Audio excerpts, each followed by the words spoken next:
عید الاضحیٰ کی تیاریاں مکمل ہو چکی ہے۔ شہر میں کووڈ گائیڈ لائن نافذ کیے گئے ہیں۔ ایسے میں اس مرتبہ بھی نہایت سادگی کے ساتھ اور بھیڑ بھاڑ نہ کرتے ہوئے عید منانا ہے۔ عید کی نماز کے لیے بھی انتظامیہ نے لوگوں کو ہدایتیں جاری کی ہے۔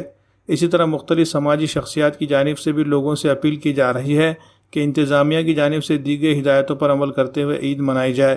اس سلسلے میں محمد وسیم بابو سیٹھ نے ایک بیان جاری کرتے ہوئے لوگوں کو عید کی مبارکباد پیش کی ہے، ساتھ ہی کووڈ گائیڈ لائن پر عمل کرنے کی بھی اپیل کی ہے۔ السلام علیکم ورحمۃ اللہ وبرکاتہ۔ اور تمام لوگوں سے میں گزارش کروں گا، سب سے پہلے عید کی مبارکباد دیتا ہوں، عید الاضحیٰ کی۔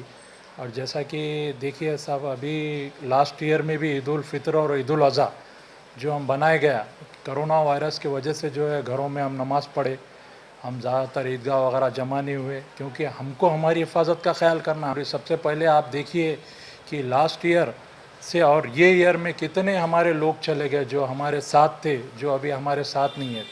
تو یہ ہم کو دیکھنا ہے کہ ہماری فیملی کا اور ہمارے خود کا اپنے کو حفاظت کرنا ہے۔ تو انشاءاللہ یہ حفاظت کرتے ہوئے اگر آپ عید بنائیں گے تو اللہ تعالیٰ کا فرمان ہے قرآن میں کہ اللہ تعالیٰ تمہارے شکلوں کو اور تمہارے کاموں کو نہیں دیکھتا ہے، اللہ تعالیٰ تمہارے عمل کو دیکھتا ہے اور تمہاری نیت کو دیکھتا ہے۔ ہماری نیت اخلاص نیت ہے، الحمدللہ ہم گھر میں جو نمازیں پڑھ رہے ہیں ہمارے لیے وہی بہتر ہے۔ ہم اور جیسا کہ اسٹیٹ گورنمنٹ سے اور ہمارے جو ہے ضلع لیول پہ جو میٹنگز ہو رہی ہے، وزیر آباد ہوئی، اتوارا ڈویژن ہوئی، ایس پی آفس میں ہوئی، کلیکٹر آفس میں ہوئی، تمام لوگوں سے ہم کو یہ ڈائریکشن ملا ہے کہ بھئی آپ لوگ جو ہے اس کرونا وائرس کے چلتے ہوئے جو ہے تھوڑا اپنی بھی حفاظت کرے اور جہاں کراؤڈ ایریا ہے وہاں مت جائے۔ تو انشاءاللہ ہم اس پہ عمل کریں گے تو اچھا ہے۔ اور آج شام میں ہی ابھی سپریم کورٹ نے کیرلا گورنمنٹ کو بہت خطرناک ریسٹرکشن ڈائریکشن دیا ہے کہ بھئی عید کے موقع پہ کچھ بھی رعایت مت کرے۔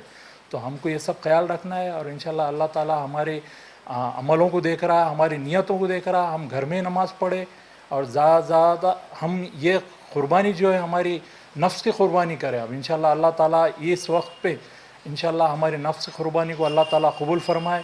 اور جو لوگ ہمارے بیچ میں نہیں ہیں میں دعا کرتا ہوں اللہ تعالیٰ ان کی مغفرت فرمائے، اور جو لوگ ہمارے بیچ میں ہمارے بزرگ، ہمارے ایجڈ لوگ، ہم ان کی عمر کے لیے دعا کرتے ہیں، اللہ تعالیٰ ان کی عمروں میں برکت عطا فرمائے اور اللہ تعالیٰ ہماری نیتوں کو قبول کرے۔ اور بس اتنی ریکویسٹ کروں گا کہ جیسا گورنمنٹ نے ڈائریکشن دیا اس کے اوپر تمام لوگوں سے میری اپیل ہے، گزارش ہے کہ وہ عیدگاہ نہ جائے، گھروں میں نماز پڑھے اور اپنی حفاظت خود کرے آپ، کیونکہ اپنے کو کیسا ہے اپن زندہ رہیں گے تو آگے معاملے ہوتے ہیں، اور آپ کی نماز، آپ کی دعائیں گھر میں بھی بیٹھ کے اللہ تعالیٰ قبول کریں گا۔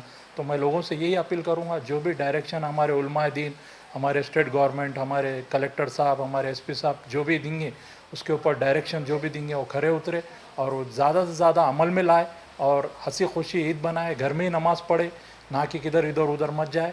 اتنی گزارش لوگوں سے کرتے ہوئے میں اپنا دو شبد ختم کرتا ہوں۔ السلام علیکم ورحمۃ اللہ وبرکاتہ۔